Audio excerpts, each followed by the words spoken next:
Hello everyone, मोहित study IQ centre में आपका स्वागत है। आज हम सीडीपी से संबंधित जो है महत्वपूर्ण 30 क्वेश्चंस को देखेंगे जो सीटेट जुलाई जो है 2024 के एग्ज़ाम के लिए इम्पॉर्टेंट होंगे। सारे क्वेश्चंस जो है आखिर तक ज़रूर से ज़रूर देखिएगा, इनको सॉल्व करिएगा। सभी क्वेश्चंस इंपॉर्टेंट है, पेपर में आए हुए क्वेश्चंस हैं, मॉडल पेपर पर आधारित क्वेश्चंस है, कुछ नए क्वेश्चंस है, कुछ पुराने क्वेश्चंस से मिलते जुलते क्वेश्चंस है, इसलिए पेपर बहुत इंपॉर्टेंट है।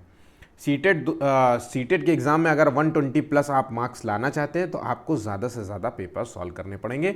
जितना ज़्यादा आप पेपर सॉल्व करेंगे उतने ही अच्छे आपके नंबर आएंगे। इस चैनल के माध्यम से मैं डेली आपको जो है पेपर्स प्रोवाइड करता हूँ। आप बस उन पेपर्स को सॉल्व करके आप अच्छे नंबर ला सकते हैं। तो चलिए शुरू करते हैं वीडियो को। अगर वीडियो पसंद आता है तो प्लीज़ चैनल को लाइक सब्सक्राइब ज़रूर कर लीजिएगा और अपने दोस्तों से शेयर करना बिल्कुल मत भूलिएगा। आज का जो वीडियो का टारगेट है वो है 10 लाइक्स का। हमें लाइक्स जो है मोटिवेशन देता है, हम डेली आपके लिए इसी प्रकार से वीडियोस लेकर आते रहेंगे। चलिए शुरू करते हैं। पहला क्वेश्चन देखते हैं, कुछ फैक्ट्स होंगे वो भी हम आपको इसमें बताते जाएंगे। तो देखिए, निम्नलिखित में से कौन सी विशेषता हार्वर्ड गार्डनर द्वारा प्रतिपादित अंत वैयक्तिक बुद्धि का उल्लेख करती है। अब देखिए, हमें पता होना चाहिए कि हार्वर्ड गार्डनर ने कौन सा सिद्धांत दिया था। तो अगर सही आपको पता है तो हार्वर्ड गार्डनर ने जो है मल्टीपल इंटेलिजेंस का सिद्धांत दिया था। ध्यान रखिएगा, मल्टीपल इंटेलिजेंस का सिद्धांत दिया था। इसके अंतर्गत, मल्टीपल इंटेलिजेंस के अंतर्गत इन्होंने 8 प्रकार की जो है विशेष प्रकार की बुद्धियों को डिफाइन किया था। मतलब एक सामान्य बुद्धि के साथ साथ व्यक्ति में जो है कुछ जो है विशिष्ट बुद्धियां भी होती। जैसे 8 कौन सी थी? जैसे कुछ व्यक्ति जो है संगीत में अच्छे होते हैं, कुछ जो है फिजिकल ट्रेनिंग में अच्छे होते हैं, कुछ जो है खाली स्थान को समझने में अच्छे होते हैं, ठीक है, कुछ जो है मैथमेटिकल गणनाओं को करने में अच्छे होते हैं। तो ये सभी जो बुद्धियां हैं ये एक तरीके से विशिष्ट प्रकार की बुद्धियां होती हैं, ठीक है। उसमें से एक बुद्धि आती है अंतर्वैयक्तिक बुद्धि। याद रखिएगा, एक अंतर्वैयक्तिक बुद्धि इसे कहते हैं अंत, ठीक है, वैयक्तिक बुद्धि, और एक होता है अंतर्वैयक्तिक बुद्धि। याद, दोनों को चीज़ों को गौर से समझ लीजिए। अंतर होता है और अंतर्वैयक्तिक, तो अंत और अंतर दोनों को जो है क्लियर समझ लेना, ठीक है। अब देखिए, इस चीज़ को समझ लेते हैं। ऑप्शंस पढ़ लेते हैं पहले।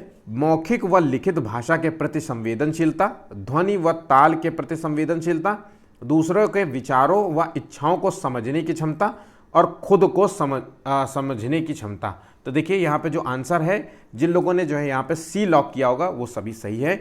दूसरों के विचारों को व इच्छाओं को समझने की क्षमता को ही जो है अंतर्वैयक्तिक बुद्धि कहते हैं। इसमें क्या होता है, व्यक्ति जो है दूसरे की भावनाओं को, उसके संवेगों को ज़्यादा महत्व देता है। इससे क्या होता है, सामाजिक अंतर क्रिया को जो है बढ़ावा मिलता है। जैसे कई व्यक्ति होते हैं ना, दूसरे के भावनाओं में जो है बह जाते हैं, कहते नहीं मैं इसकी बातों में जो है बह गया। तो यही होता है, ये अंतर्वैयक्तिक बुद्धि कहलाती है, ठीक है। अब चलिए नेक्स्ट पॉइंट के ऊपर। और अच्छा, एक और चीज़ है यहाँ पे, अंतर्वैयक्तिक है और अंतर्वैयक्तिक मैंने आपको बताया था अंतः हो सकता है या फिर अंतर, दोनों चीज़ों का नाम है अंतर्वैयक्तिक। तो अंतर, ठीक है। तो ये क्या होता है, इसमें व्यक्ति जो होता है अपने खुद को समझने का जो है मतलब उसका गुण होता है, मतलब खुद के बारे में बहुत अच्छे से तरीके से समझता है। तो ये जो है, जैसे आप देखेंगे बुद्ध, ठीक है, जो उपदेशक होते हैं, जो बड़ी बुद्ध हो गए, बुद्ध नहीं, बुद्ध लिखा है मैंने, गलत लिख दिया है ना, बुद्ध है, ठीक है। या फिर जैसे कह सकते हैं ओशो, ये सब प्रकार के जो लोग होते हैं जो वैचारिक जो है विचार जो व्यक्त करते हैं, वो सब जो है खुद को समझने की क्षमता रखते हैं। उनके अंदर जो है अंतः या अंतर्वैयक्तिक बुद्धि होती है, ठीक है। चलिए आगे बढ़ते हैं। फैक्ट्स इंपॉर्टेंट था इसलिए मैंने इतना ज़्यादा आपको बताया है, इसलिए बिल्कुल भी ये मत सोचिएगा कि ये फैक्ट्स तो मुझे आता है, क्वेश्चन जब भी आएगा मैं कर लूँगा। हमेशा ध्यान रखिएगा, अंतर, ये सब छोटे छोटे अंतर और अंतः, ये सब चीज़ों में जो है कंफ्यूज हो जाएंगे। इसलिए ध्यान से गौर से पेपर को सुनिए, पेपर को सॉल्व करिए। चलिए नेक्स्ट क्वेश्चन देखिए। निम्नलिखित में से कौन सा सिद्धांत छात्रों के व्यवहार को वांछित स्वरूप तथा दिशा प्रदान करने में शिक्षकों की सहायता करता है? अब देखिए यहाँ पे देखिए, छात्रों के व्यवहार को, उसके नेचर को एक दिशा देनी है। इसमें टीचर की जो क्या सहायता करता है, अंतर्दृष्टि जो है सिद्धांत, प्रयास एवं त्रुटि सिद्धांत, अनुकरण सिद्धांत, अनुभवजन्य अधिगम सिद्धांत।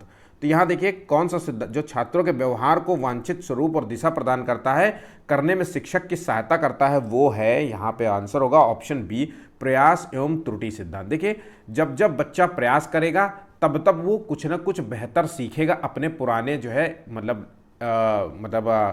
पुराने जो है कहते हैं अभ्यास से। जो भी उसको पहले अधिगम आता है, जो भी उसने पहले सीख रखा है, उससे बेहतर ही सीखेगा।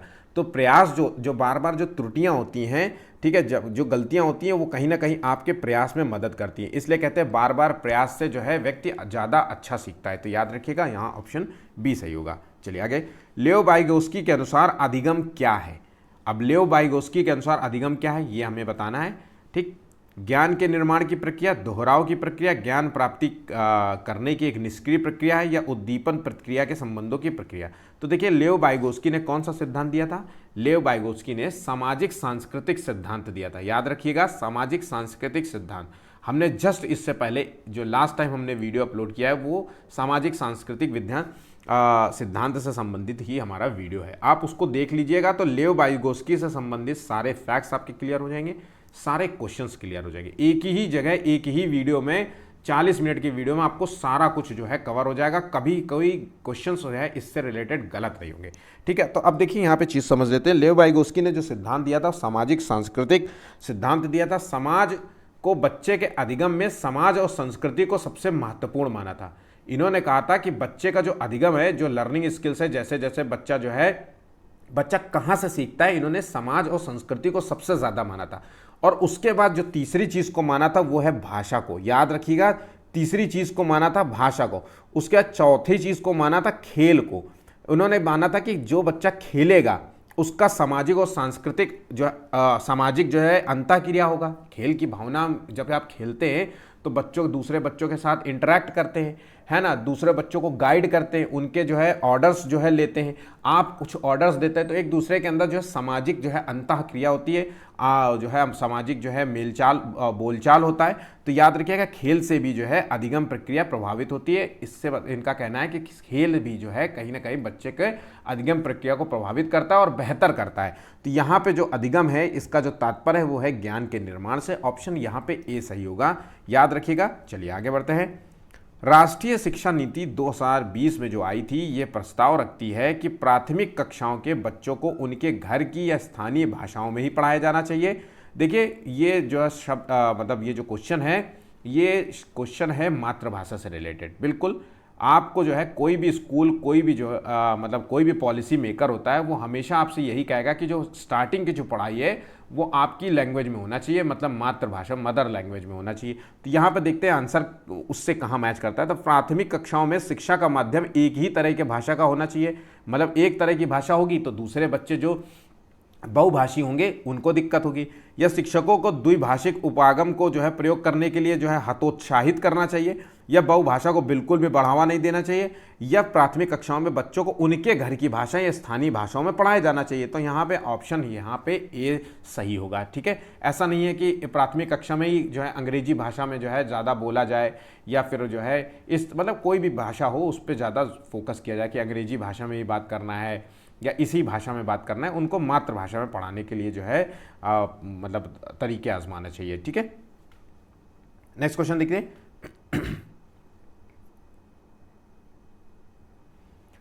छोटे बच्चे ज्ञान की संरचना और अर्थ किस प्रकार निकालते हैं? अब देखिए, छोटे बच्चे जो है ज्ञान की संरचना और अर्थ किस प्रकार निकालते हैं? सक्रिय अन्वेषण द्वारा, खेल द्वारा, पदार्थों पर क्रिया या प्रयोग द्वारा, सहपाठियों या वयस्कों के साथ जो है सहभागिता द्वारा। तो यहाँ पे देखिए, सक्रिय अन्वेषण, कुछ भी एक्टिविटी करके जो है ज्ञान की प्रक्रिया का निर्माण करते हैं। खेल के द्वारा जो है अपने ज्ञान की प्रक्रिया का निर्माण करते हैं। अधिगम को जो है बढ़ावा देते हैं, अधिगम जो है कुछ ना कुछ बेहतर लर्निंग सीखते हैं।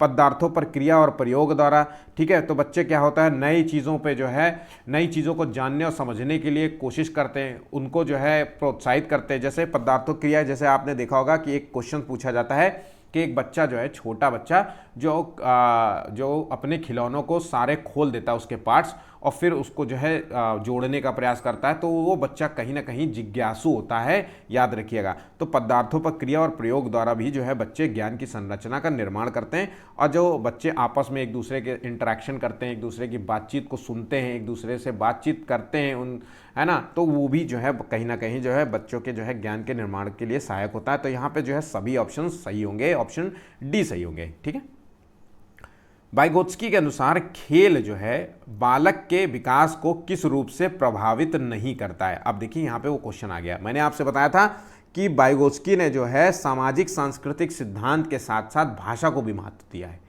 ठीक है, सामाजिक सांस्कृतिक सिद्धांत ही हैं, सामाजिक सांस्कृतिक जो है तत्व ही हैं जो बच्चे के भाषा को डेवलप करने में मदद करते हैं।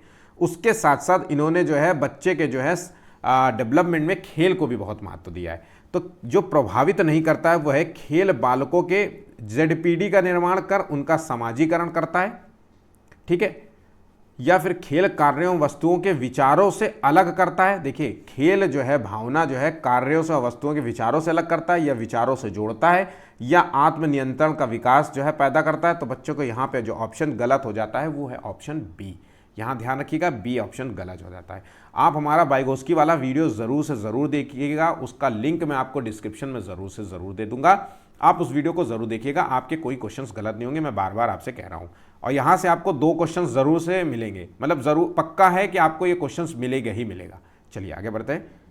बालक के समाजीकरण में अध्यापक की भूमिका को निर्देशित नहीं करता है। समाजीकरण की भूमिका में जो है टीचर की भूमिका क्या होती है, उसको निर्देश नहीं दे, मतलब वो तक तो नहीं है। तो वो शिक्षा के द्वारा बच्चों में सामाजिक और सांस्कृतिक मूल्य पैदा करता है जो समाज एवं संस्कृति में मान्य होते हैं, या फिर जो है ये तो पैदा करता है। सामाजिकरण से तो यही फायदा होता है भाई, सामाजिक बच्चों में सामाजिकीकरण से क्या होता है, सामाजिक और सांस्कृतिक मूल्य डेवलप होते हैं जो समाज में और संस्कृति में मान्य होते हैं, जो उस जो है क्षेत्र में मान्य होते हैं। ठीक है, समाजीकरण की प्रक्रिया को तीव्र गति प्रदान करने के लिए शिक्षक बालक को माता पिता से दूर करता है। तो यहाँ पे आंसर बिल्कुल गलत हो जाता है। देखिए यहाँ पे कोई भी जो है समाजीकरण की प्रक्रिया को तेज करने के लिए कोई भी टीचर जो होता है बालक को माता पिता से जो है दूर नहीं करता, क्योंकि समाजीकरण की प्रक्रिया ही वहीं से शुरू होती है। देखिए, समाजीकरण की प्रक्रिया आप देखेंगे तो माता पिता से ही शुरू होती है। माता पिता ही तो पहला स्टेप होते हैं जहाँ से बच्चा सीखता है अपने भाषा डेवलप करने का, जो है वहाँ से बच्चे की भाषा डेवलप होती है, वहाँ से बच्चे का जो है मतलब बिहेवियर जो है डेवलप होता है, वहीं से बच्चे जो है अपनी लैंग्वेज के साथ साथ जो है जिस तरीके की जो है भाषा अपनाने की कोशिश करते हैं वहीं से सब कुछ सीखता है। ठीक है, उसके बाद सेकेंडरी तो आते हैं, स्कूल बाहर का माहौल जो भी है, स्कूल के बाहर हो गया, स्कूल के जो दोस्त हो गए, बाहर के दोस्त हो गए, यहाँ से होता है। ठीक है, तो यहाँ देखिए समाजीकरण में अध्यापक की भूमिका निर्देशित नहीं करता है, वो है टीचर जो है बालक को माता पिता से दूर नहीं करता है। ऑप्शन यहाँ पे बी गलत होगा। चलिए, बच्चों का विकास इनमें से किसका परिणाम है। देखिए, बहुत बहुत इंपॉर्टेंट क्वेश्चन है, मोस्ट इंपॉर्टेंट क्वेश्चन है। अब मुझे लगता है कि 100% लोग इसको क्वेश्चन को सही कर लेंगे। ठीक है, इसको करते रहिए, ऐसा नहीं है कि कभी गलती से मतलब गलती से अगर गलत हो गया ये क्वेश्चन तो बहुत बड़ा जो है आपकी ब्लंडर मिस्टेक कही जाएगी। ठीक है, तो अब देखिए क्वेश्चन है, बच्चों के विकास इनमें से किसका परिणाम है। केवल आनुवांशिकता का, केवल वातावरण का, विद्यालय और शिक्षा का, आनुवांशिकता और वातावरण के बीच परस्पर अंतः क्रिया का। तो देखिए, हमने आपको पहले भी बताया कि जो बच्चे का जो डेवलपमेंट होता है वो हेरिडिटी और इन्वायरमेंट, इन दो का परस्पर अंतः क्रिया से होता है। हेरिडिटी का मतलब होता है जो आनुवांशिकता, और इन्वायरमेंट का मतलब होता है वातावरण। हेरिडिटी वो चीज़ होती है जो माता पिता से मिले हुए जो गुण होते हैं। ठीक है, और उस माता पिता को उनके माता पिता से मिले हुए गुण होते हैं, तो एक पीढ़ी दर पीढ़ी जो है चलती रहती है। ठीक है, एक तो ये होता है। तो अगर माता पिता में जो है शारीरिक या मानसिक कोई कमी है या जेनेटिकल कोई कमी है, ठीक है, तो वो बच्चे में भी आ सकती है। तो हो सकता है कोई रोग आ जाए, या हो सकता है कोई आंखों में देखने वाली कोई परेशानी आ जाए, हो सकता है कि उस शरीर की हड्डी में कोई जो है तकलीफ हो।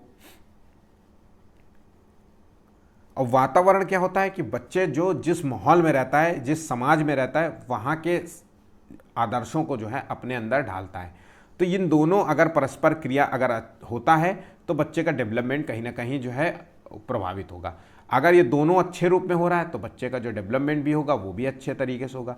और अगर हेरिडिटी में प्रॉब्लम है और उसके साथ साथ इन्वायरमेंट भी खराब जा रहा है तो कहीं ना कहीं बच्चे का जो है प्रभाव जो है अधिगम जो है नकारात्मक रूप से होगा।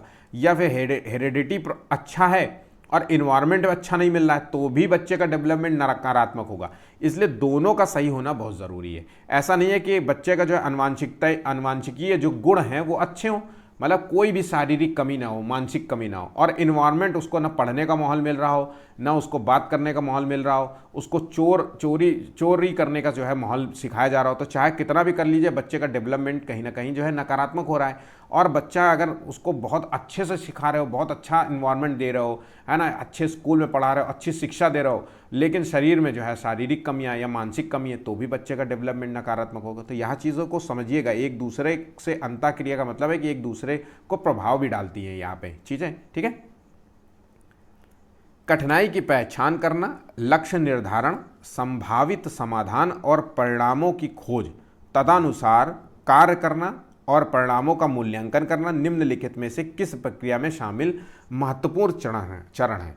तो देखिए यहाँ पे जो कठिनाई की किसी जो है प्रॉब्लम को जो है पहचान करना ज़रूरी है, फिर प्रॉब्लम का जो है समाधान ढूंढना ज़रूरी है, फिर उस समाधान के लिए जो है सारी चीज़ों का जो है खोजबीन करना ज़रूरी है। ये सभी चीज़ें जो है समस्या समाधान से रिलेटेड है। यहाँ पे ऑप्शन बी सही होगा, ठीक है। नेक्स्ट क्वेश्चन, बाल केंद्रित शिक्षा के समर्थक के तौर पर आपके अनुसार निम्नलिखित में से किसका महत्व सर्वाधिक है। बाल केंद्रित शिक्षा क्या होती है? ऐसी शिक्षा जहां पे बच्चे के रुचि के अनुसार जो है एजुकेशन प्रोवाइड करा जाए, मतलब बच्चे की जो रुचियां होती हैं, इंटरेस्ट होता है, वो केंद्र में होती हैं, ठीक। इससे क्या होता है, बच्चा जो है बहुत तेज़ी से सीखता है, उसके लिए जो है लर्निंग जो है मज़ेदार हो जाती है। अधिगम जो है वो जो सीखने का प्रयास करता है उसके लिए मज़ेदार होती है, उसको बड़ा मज़ा आता है सीखने में। तो यहाँ पे जो सर्वाधिक महत्व है वो किस चीज़ का है? तो शिक्षक जो है बालक के व्यक्तित्व का कहाँ तक विकास कर पाता है, या शिक्षक कितना ज्ञानी है, आकर्षक है, गुणयुक्त है, या शिक्षक अपने विद्यालय को कितना, तो देखिए यहाँ टीचर के ऊपर ज़्यादा मोस्ट इंपॉर्टेंट, या शिक्षक विद्यालय का कितना अधिक भव्य है, कितनी अच्छी बिल्डिंग है, या शिक्षक का पहचान का दायरा कितना विस्तृत है। तो यहाँ पे जो आंसर है वो ये होता है, बाल केंद्रित शिक्षा में जो है पता होना चाहिए टीचर को कि एक जो है बच्चे की जो है इंटरेस्ट, एरिया ऑफ इंटरेस्ट क्या है, उसका रुचि क्या है। अब मान लीजिए एक टीचर को ये पता चल गया कि बच्चे का जो इंटरेस्ट है आर्ट में अच्छा है, या वो जान गया कि इसकी मैथ्स अच्छी है, या वो जो है किसी शायरो शायरी में अच्छा है। एक नॉर्मल है, एक एज के बाद ही पता चलता है कि बच्चा किस चीज़ में, आर्ट को छोड़ करके, या अब एक बच्चा डांस में, तो उसी चीज़ पे जो है ध्यान दे करके बच्चे का जो है डेवलपमेंट करा जा सकता है। तो यहाँ पे टीचर जो है बालक के व्यक्तित्व का कहाँ तक विकास कर पाता है, ये जो है पॉइंट जो है समझ सकता है टीचर कि बच्चा जो है किस चीज़ में अच्छा है, और उसी को जो है इस पर फोकस किया जाए ताकि वो डेवलपमेंट वहाँ पे अच्छा करे। ऑप्शन यहाँ पे ए सबसे ज़्यादा सही आंसर है।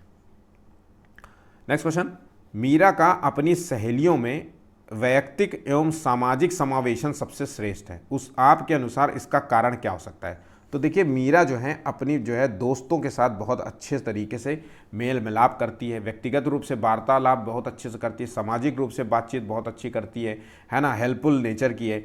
तो उसका क्या कारण है? वो या तो अमीर घर से संबंध रखती है, या फिर जो है उसकी माँ जो है प्रिंसिपल है स्कूल की, या पढ़ने में होशियार है, या उसकी भाषा बहुत आकर्षक है। तो देखिए कई लोग यहाँ पे बी आंसर लगाए, कई लोग यहाँ पे सी आंसर लॉक कर रहे होंगे, कई लोग यहाँ पे डी लॉक कर रहे होंगे।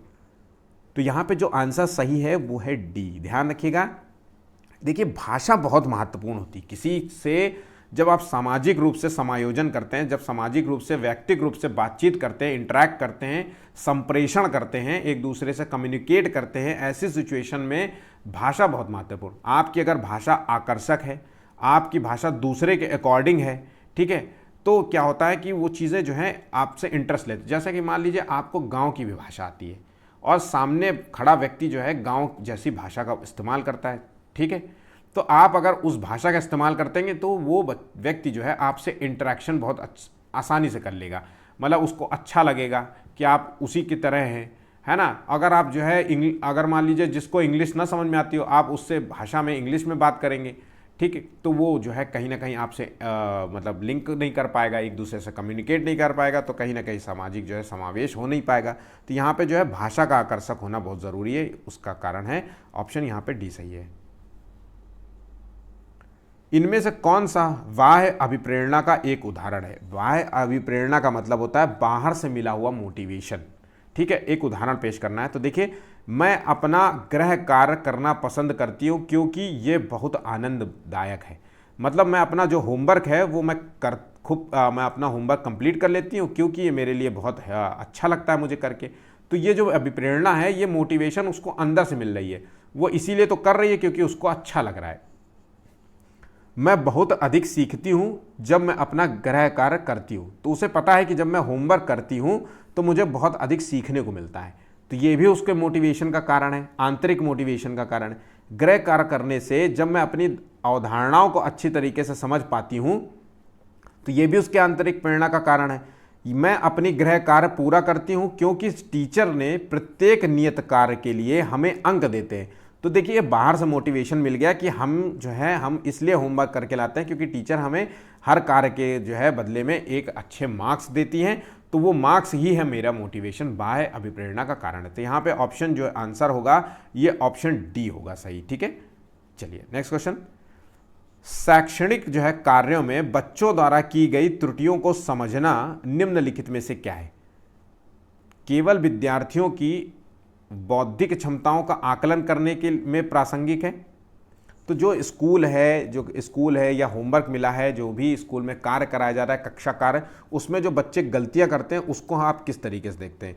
तो ये केवल विद्यार्थियों की बौद्धिक क्षमताओं का आकलन करता है, या शिक्षण प्रक्रिया में केवल शिक्षक की दक्षता का पता लगाता है, या फिर शिक्षण के साथ साथ मतलब टीचिंग के साथ साथ सीखने की प्रक्रिया को समझने के लिए प्रासंगिक है?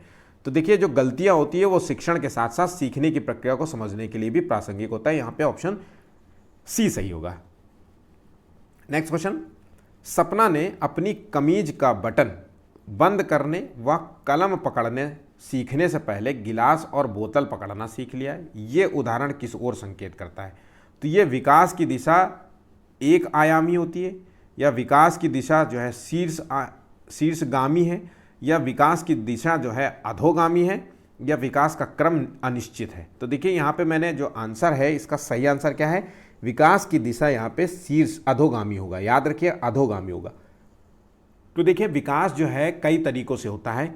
एक तो होता है इसको जो शीर्षगामी है, या इसे कहते हैं सेफेलोकोडल, याद रखना सेफेलोकोडल। कई बार ये क्वेश्चन कराया है, ये सेफेलोकोडल याद रखिएगा। और इसको अधोगामी को कहते हैं प्रॉक्सीमोडिस्टल, इसको कहते हैं प्रॉक्सीमोडिस्टल। अब हम बात कर लेते हैं आंसर की। तो अधोगामी है का कहने का मतलब है जो विकास की जो स्थिति होती है वो जो होती है सेंटर से, केंद्र से के मध्य, मतलब एक जो किसी व्यक्ति का जो विकास होता है वो मध्य भाग से परिधि की ओर होता है। याद रखिएगा व्यक्ति का जो विकास होता है मध्य भाग से परिधि की ओर होता है। ठीक है, इस सिचुएशन में देखा जाए तो किसी भी व्यक्ति का जो सबसे पहले जो रीढ़ की हड्डी बनती है, तो यही है कहना। तो ऐसी सिचुएशन में क्या होता है, बच्चा जो है उंगलियों की यूज़ करने की जगह पहले जो है शुरुआत में क्या होता है फिंगर्स यूज़ करने, छोटी छोटी मसल्स की यूज़ करने की जगह वो हाथ पैर हिलाने लगता है, बोतलों को पकड़ने लगता है। अब देखिए छोटा बच्चा जो है पेन नहीं पकड़ पाएगा, पेन से लिख नहीं पाएगा, लेकिन आपकी जो है शर्ट की बटन पकड़ लेगा, आपका गिलास पकड़ लेगा बहुत तेज़ी से। ठीक है, तो याद रखिएगा यही इसका आंसर है, कहने का तात्पर्य यही है। चलिए आगे बढ़ते हैं। निबंधात्मक प्रश्नों के द्वारा निम्नलिखित में से किस क्षमता का आकलन संभव नहीं है? निबंधात्मक जो प्रश्न होते हैं उससे किस क्षमता का आकलन संभव नहीं होता है? तो अर्जित ज्ञान से संगत तथ्य का चयन करना यह संभव नहीं है। स्थूल एवं सूक्ष्म दोनों स्तरों पर समस्या को समझना, शिक्षार्थियों का भाषण कौशल, यह समस्या और मुद्दों के प्रति जो है आंतरिक अभिव्यक्ति का प्रदर्शन। तो देखिए यहाँ पे जो सही आंसर है वो भाषण कौशल को बढ़ावा नहीं मिलता है निबंधात्मक प्रश्नों से। ऑप्शन यहाँ पे सी सही होगा। अगला क्वेश्चन। यहाँ तक वीडियो आपको समझ में आ गए होंगे तो आप प्लीज़ चैनल को लाइक और सब्सक्राइब करना मत भूलिएगा। आज का जो वीडियो का टारगेट है वो है 10 लाइक्स का। ये लाइक्स हमें मोटिवेशन देता है। मैं आपसे बार बार यही कहूँगा कि वीडियो को आखिर तक ज़रूर से ज़रूर देखिएगा। हर क्वेश्चन में जो फैक्ट्स बताए जाते हैं उसको ज़रूर सुनिए। ठीक है, उससे रिलेटेड नोट्स आप बनाइए, आपके एग्ज़ाम के लिए महत्वपूर्ण होते हैं। मैं बहुत ख़ास तौर से आपके लिए पेपर ढूंढ के लाता हूं ताकि आपको जो है सारे टॉपिक्स आपके कवर हो जाए। ठीक है, टॉपिक वाइज भी जो है मैं चैप्टर डाल रहा हूं आपके कि जो इंपॉर्टेंट है उससे वहां से आपको क्वेश्चंस देखने को मिलेंगे, तो आपको क्वेश्चंस गलत नहीं होंगे। चलिए आगे क्वेश्चन देखते हैं। Next question. निम्नलिखित में से कौन सी विशेषताओं का समूह प्रतिभाशाली छात्रों को परिभाषित करता है? तो यहाँ पे देखिए प्रतिभाशाली छात्र कौन होते हैं? जो जिज्ञासु किस्म के होते हैं, पढ़ने में बहुत अच्छे होते हैं, किसी एक विशिष्ट क्षेत्र में बहुत बहुत अच्छे होते हैं, है ना, सृजनात्मक छात्र होते हैं। ठीक है, तो अब यहाँ देखिए शीघ्रता से जो जो नई चीज़ें क्रिएट कर लेता हो वो बहुत जल्दी से सीखते हैं। तो प्रतिभाशाली बच्चे पढ़ने में अच्छे होते हैं तो नई चीज़ों सीखने में भी अच्छे होंगे, याद करने में भी अच्छे होंगे। सतर्क होते हैं परंतु तुरंत उत्तर देते हैं, बारीकी से अवलोकन करते हैं, क्वेश्चन आपने दिया तुरंत जो है उसका आंसर देने में सक्षम होते हैं, क्वेश्चंस को आपको बहुत एनालिसिस करते हैं, अच्छे से बारीकी से जो उस क्वेश्चन का अवलोकन कर लेते हैं। तो यहाँ पे ऑप्शन बी भी सही होगा। त्वरण के साथ जो है बेहतर प्रदर्शन करते हैं, तो ये भी एक सही आंसर है। तो यहाँ पे जो आंसर होगा वो है ऑप्शन सी सही होगा। चलिए आगे बढ़ते हैं। पियाजे के अनुसार निम्नलिखित में से कौन सी अवस्था में बच्चा अमूर्त संकल्पनाओं के विषय में तार्किक चिंतन आरंभ कर देता है? ठीक है, तो यहाँ देखिए अमूर्त संकल्पनाओं के विषय में बच्चा तार्किक चिंतन आरंभ करता है। ये लाइन बिल्कुल याद कर लीजिए, ये लाइन आपको क्वेश्चन लाइन टू लाइन दिया जाता है। अमूर्त संकल्पनाएं क्या होती है कि इमेजिनेशन पे आधारित जो है क्वेश्चन सॉल्व कर लेता है, ठीक है, और चिंतन आधारित चीज़ें कर लेता है। तो ये चीज़ें हैं यहाँ पे। तो यहाँ पे जो पियाजे ने जो अवस्था दी थी, संज्ञानात्मक विकास की 4 अवस्थाएं पेश करी थी, चारों अवस्थाएं क्रमबद्ध रूप से याद होना चाहिए। पहली अवस्था यही है कि 0 से 2 वर्ष होती है, जिसे कहते हैं संवेदी प्रेरक अवस्था, जिसे अगर इंग्लिश में कहा जाए तो इसे सेंसोरी मोटर स्टेज कहते हैं, इंग्लिश में भी नाम याद रखना। उसके बाद दूसरी स्टेज आती है 2 से 6 वर्ष की या 7 वर्ष कह लीजिए, पूर्व संक्रियात्मक अवस्था, जिसे कहते हैं प्री ऑपरेशनल स्टेज। नेक्स्ट आता है मूर्त संक्रियात्मक अवस्था, जो 7 से 11 वर्ष होती है, 6 से 11 वर्ष हो सकती है। तो ये तीसरी अवस्था है। ठीक है, इसमें क्या होता है, मूर्त चीज़ों के बारे में जो है बच्चा ज़्यादा अच्छे से समझ पाता है, जैसे घड़ी हो गया, इसकी गणनाओं को समझ लेता है। एक तरीके से आप समझ लीजिए कि गणितीय गणनाओं को समझ लेता है, न्यूमेरिक चीज़ों को थोड़ा सॉल्व कर लेता है, और कहा जाए कि जैसे घड़ी देखने को कहा जाए तो तुरंत देख करके बता देगा कि कितना जो है बजा है। अगर उसको सिक्के रख दोगे तो सिक्कों को काउंट कर लेगा। तो ये चीज़ों को समझ ले, उसके अंदर के नियमों को अभी भले नहीं जान पा रहा है, लेकिन वो चीज़ें जान पाएगा। यहाँ पे औपचारिक संक्रियात्मक अवस्था क्या होता है, वो 11वें वर्ष। अब औपचारिक संक्रियात्मक अवस्था को ही जो है अमूर्त संक्रियात्मक अवस्था भी कहते हैं, याद रखिएगा। इसको इंग्लिश में कहा जाए तो फॉर्मल ऑपरेशनल स्टेज भी कहा जाता है। तो ये तीनों याद रखिएगा। यहाँ पे जो है बच्चा जो है ऑप्शन ए में जो बच्चा जो है अमूर्त संकल्पनाओं के विषय में तार्किक चिंतन आरंभ कर देता है, ऑप्शन यहाँ पे ए सही होगा। चलिए नेक्स्ट क्वेश्चन। विशेष रूप से प्राथमिक स्तर में विद्यार्थियों को सीखने संबंधी समस्याओं को संबोधित करने का सबसे बेहतर तरीका है। तो प्राथमिक स्तर पर जो विशेष रूप से प्राथमिक स्तर पर की बात हो रही है, तो समस्याओं को संबोधित करने का सबसे बेहतर तरीका है महंगी और चमकदार सहायक सामग्री का प्रयोग करना, सरल और रोचक पाठ्य पुस्तकों का प्रयोग करना, या कहानी कथन पद्धति का प्रयोग करना, या क्षमता के अनुरूप विभिन्न शिक्षण पद्धतियों का प्रयोग करना। ये आंसर होना चाहिए। तो देखिए यहाँ पे जो सबसे बेहतर आंसर होगा वो है ऑप्शन डी। यहाँ पे बहुत लोगों ने सी आंसर लॉक किया होगा, वो गलत होगा। देखिए 2 तो आंसर सब लोगों ने लॉक कर दिया होगा, गलत कर दिया होगा, लेकिन यहाँ पे सी और डी में कंफ्यूज हो रहे होंगे। तो देखिए बच्चों के अकॉर्डिंग जो है, उनके जो है प्रॉब्लम्स के अकॉर्डिंग जो है चीज़ों को सॉल्व करने का प्रयास करना चाहिए, और नई नई तकनीकों के इस्तेमाल से जो है बच्चों को प्रॉब्लम सॉल्व करनी चाहिए और पढ़ाना चाहिए हमें। ठीक, बच्चों के अधिगम गतिविधियों में भागीदारी करने के लिए लगातार पुरस्कार देना व एवं का प्रयोग करने से क्या प्रभाव पड़ता है। तो देखिए यहाँ पे क्वेश्चन थोड़ा सा गड़बड़ हो गया है, पर आप समझ लीजिए कि बच्चे को जो है अधिगम गतिविधि में भागीदारी करने के लिए ज़्यादातर पुरस्कार देना, है ना, ये कहाँ तक प्रभाव डालता है बच्चे के अंदर। तो ये बाहरी अभिप्रेरणा उसको जो है कम हो जाती है उससे, मतलब बाहरी अभिप्रेरणा के मतलब जो बाहर से मिला हुआ मोटिवेशन कम होता है अगर उसको पुरस्कार देंगे, या आंतरिक अभिप्रेरणा उसको बढ़ती है, मतलब इंटरनली जो है मोटिवेशन उसका बढ़ता है। जब आप पुरस्कार देंगे तो उसकी और इच्छा होगी कार्य करने की, ये होगा। या ये बच्चों को प्रदर्शन आधारित लक्ष्यों के बजाय निपुणता पर जो है ध्यान देने के लिए प्रोत्साहित करेगा, या अधिगम में बच्चों की स्वाभाविक अभिरुचि तथा जिज्ञासा कम होती है। तो देखिए पुरस्कार जो होता है वो बच्चे की आंतरिक अभिप्रेरणा को नहीं बढ़ाता है, याद रखिएगा। ये कहीं ना कहीं बच्चे के जो है इंटरेस्ट और जो उसकी जो जिज्ञासाएं हैं कार्य करने की, ठीक है, उसको जो है कहीं ना कहीं प्रभाव डालता है, मतलब निगेटिव प्रभाव डालता है। तो याद रखना, ऐसा नहीं है कि आप पुरस्कार ना दीजिए, बच्चे को कभी कभी पुरस्कार दीजिए, लेकिन हर वक्त पुरस्कार मत दीजिए। ज़्यादा बच्चे को जो तारीफ अगर करेंगे तो कहीं ना कहीं बच्चे के अंदर एक अहम की भावना आएगी, है ना, अहंकार की भावना आएगी। वो कहीं ना कहीं उन चीज़ों से रुचि लेना छोड़ देगा, पढ़ाई में रुचि उसकी कम हो जाएगी, क्योंकि वो मान के चलेगा कि मेरी तो तारीफ होती है, दूसरों को चिढ़ाएगा, दूसरों को डीमोटिवेट करेगा। तो याद रखिएगा ज़्यादा लगातार, यहाँ पे देखिए यहाँ पे दिया हुआ है कि लगातार पुरस्कार देना ठीक है, वो कहीं ना कहीं बच्चे के अधिगम को प्रभाव डालेगा नकारात्मक रूप से। गणितीय अधिगम अक्षमता को डैश डैश जो सामान्यतः मस्तिष्क में किस प्रकार की क्षति से उत्पन्न होता है, इसको क्या कहा जाता है? तो देखिए, गणितीय अधिगम अक्षमता को जो कहते हैं वो कहते हैं उसको डिस्कैलकुलिया। इसमें बच्चा जो है जोड़, घटाना, भाग, गुणा ये सब करने में उसको जो है दिक्कत होती है। ठीक है, याद रखिएगा। और डिसलेक्सिया क्या होता है? डिसलेक्सिया वो होता है जहां पे बच्चे को जो है पढ़ने और शब्दों के अक्षरों को समझने में कठिनाई होती है। याद रखिएगा, वो शब्दों को पढ़ नहीं पाता, शब्दों को पढ़ने में उसको शब्दों के अक्षरों को समझने में कठिनाई होती है। ठीक है। अफेजिया क्या होता है? अफेजिया जो होता है ये संप्रेषण संबंधी जो है विकार होता है, कम्युनिकेशन संबंधी। यहाँ पे याद रखिएगा, कम्युनिकेशन संबंधी मतलब बच्चे को जो है भाषा में बोलने बोलने में दिक्कत होती है, एक दूसरे से कम्युनिकेट नहीं कर पाता है, अपने बातों को कह नहीं पाता है, अपने जो है शब्दों को बाहर नहीं निकाल पाता, या अपने शब्दों को सही से कॉम्पैक्ट करके नहीं बता पाता। ठीक है। डिस्ग्राफिया में जो है बच्चे को लेखन संबंधी होता है, लिखने में बड़ी दिक्कत होती है, वो लिख नहीं पाता, शब्दों को जो है लिखने में समस्या होती है। तो यहाँ पे चारों इंपॉर्टेंट है नाम, चारों नामों को याद कर लीजिएगा। ठीक, चलिए अगला क्वेश्चन देखते हैं। आर्थिक रूप से कमजोर वर्ग के विद्यार्थियों की शिक्षा के संबंध में शिक्षा का अधिकार अधिनियम 2009 के खंड 12 द्वारा निम्नलिखित में से किसकी सिफारिश की गई है?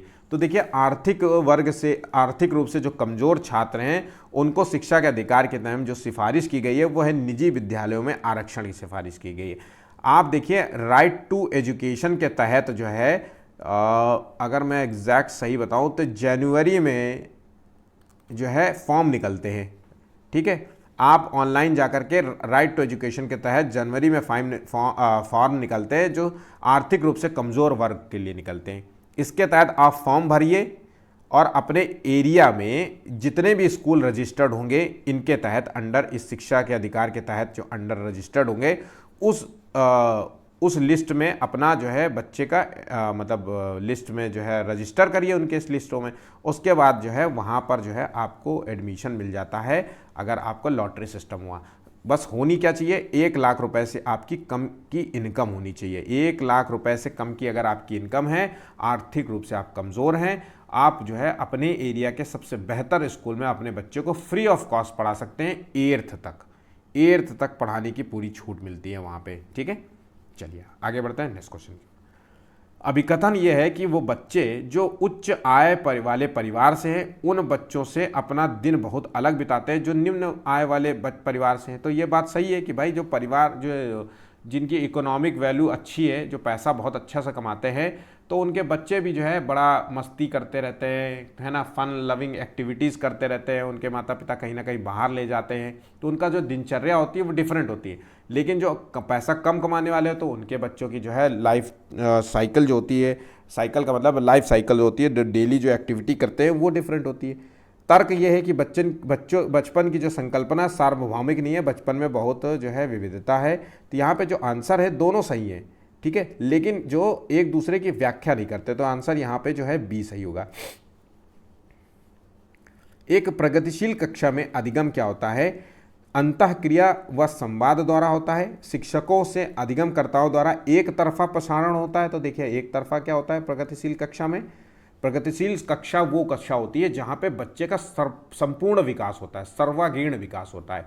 ठीक है, स्कूल इकलौती ऐसी जगह है जहाँ पे बच्चे का संपूर्ण विकास किया जाता है, जहाँ पे शारीरिक डेवलपमेंट किया जाता है, मानसिक डेवलपमेंट किया जाता है, वहाँ पे बच्चे के कंप्यूटरी ज्ञान, टेक्निकल ज्ञान, सारी चीज़ें वहाँ पे कराई जाती है, कम्युनिकेशन स्किल्स सिखाए जाते हैं, सामाजिक रूप से उठना बैठना सिखाया जाता है, ये सभी चीज़ें होती है। प्रगतिशील कक्षा यही कार्य करती है। तो अंतःक्रिया व संवाद द्वारा होता है यहाँ पे अधिगम, या निष्क्रिय अधिग्रहण द्वारा होता है, या केवल यहाँ आ गया तो समझ लीजिए क्वेश्चन ऑप्शन गलत ही होगा। एक तरफा आ गया तो ये भी गलत हो गया। तो यहाँ पे ये देखिए कुछ जो है की पॉइंट्स होते हैं। मैंने आपको जो है एक वीडियो बनाया था टैग वर्ड से रिलेटेड, तो वो आप वीडियो हमारा देखिएगा ज़रूर। आप ऐसे क्वेश्चंस ऑप्शंस को तुरंत काट देंगे उन वर्ड्स को सुन करके। तो यहाँ पे जो सही आंसर है ऑप्शन ए सही होगा। नेक्स्ट क्वेश्चन, श्रवण दृश्य वाली जो सामग्रियां होती हैं, उपकरण होते हैं, इनके संबंध में कौन सा कथन सही नहीं है? यहाँ पे देखिए गौर से क्वेश्चंस को पढ़िएगा, यहाँ पे सही नहीं है पूछा गया है। ठीक है। तो ये अधिगम प्रक्रिया को सरल बनाते हैं। तो श्रवण देखने वाली और सुनने वाली सब सामग्रियाँ होती, जैसे जो है ऑडियो टेप चला देना, है ना, और वीडियोग्राफी करना, स्कूल में जो है किसी अन्य माध्यम से जो है पढ़ाने का प्रयास करना, प्रोजेक्टर के माध्यम से पढ़ाना, टीवी के माध्यम से पढ़ाना, स्पीकर में जो है कुछ जो है सुनाना। तो ये जो होता है ये कहीं ना कहीं बच्चे को जो है अधिगम प्रक्रिया को सरल बनाते हैं, शाब्दिकता में कमी करते हैं। मतलब इसमें से क्या होता है, जब आप इनसे सुनाते हैं, श्रवण और दृश्य उपकरणों से सुनाते हैं, तो कहीं ना कहीं बच्चे टीचर को बोलना कम पड़ता है, तो शाब्दिकता में कमी करते हैं, शिक्षक का स्थान ले लेते हैं, या उपकरणों के प्रयोग से अधिगम सुगम बनता है। तो ये जो होते हैं ये गलत है, ये शिक्षक का स्थान नहीं लेते हैं। याद रखिएगा, ये शिक्षक का स्थान नहीं लेते, क्योंकि टीचर की कोई भी जगह कोई नहीं ले सकता। टीचर बहुत महत्वपूर्ण होता है कि स्कूल में चाहे कोई भी हो, भले ही वो खड़ा रह करके गाइड करेगा, लेकिन वो करेगा, ठीक है। तो याद रखिएगा, टीचर का स्थान कोई भी नहीं ले सकता। ऑप्शन यहाँ पे सी गलत होगा। निम्नलिखित में से कौन सी रणनीति व्यक्तिगत मतभेदों को पूरा करने के लिए प्रभावी नहीं है? यहाँ पे व्यक्तिगत मतभेद को पूरा करने के प्रभावी नहीं है। अपने मौखिक और गैर मौखिक संचार पर विचार करना, मतभेदों को पहचाने और सम्मान करें, और विविध शैक्षणिक मतभेदों का प्रयोग करें, और छात्रों की कमियों को पहचानें और उन्हें ठीक करें।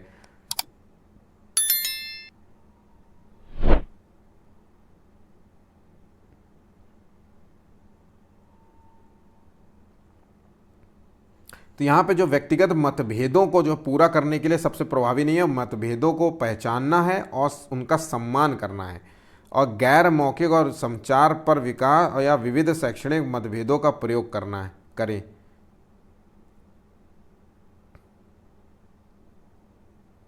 तो यहाँ पे जो आंसर है सी सही होगा। मतलब यहाँ पे जो है व्यक्तिगत मतभेद अगर पहचान लीजिए और उसको जो है सही करना है, ये आंसर होगा। यहाँ पे बी आंसर नहीं लगाना है। यहाँ पे विविध जो है शैक्षणिक मतभेदों का प्रयोग करके जो है प्रभावी नहीं है, यहाँ पे ऑप्शन सी गलत होगा। चलिए आगे बढ़ते हैं।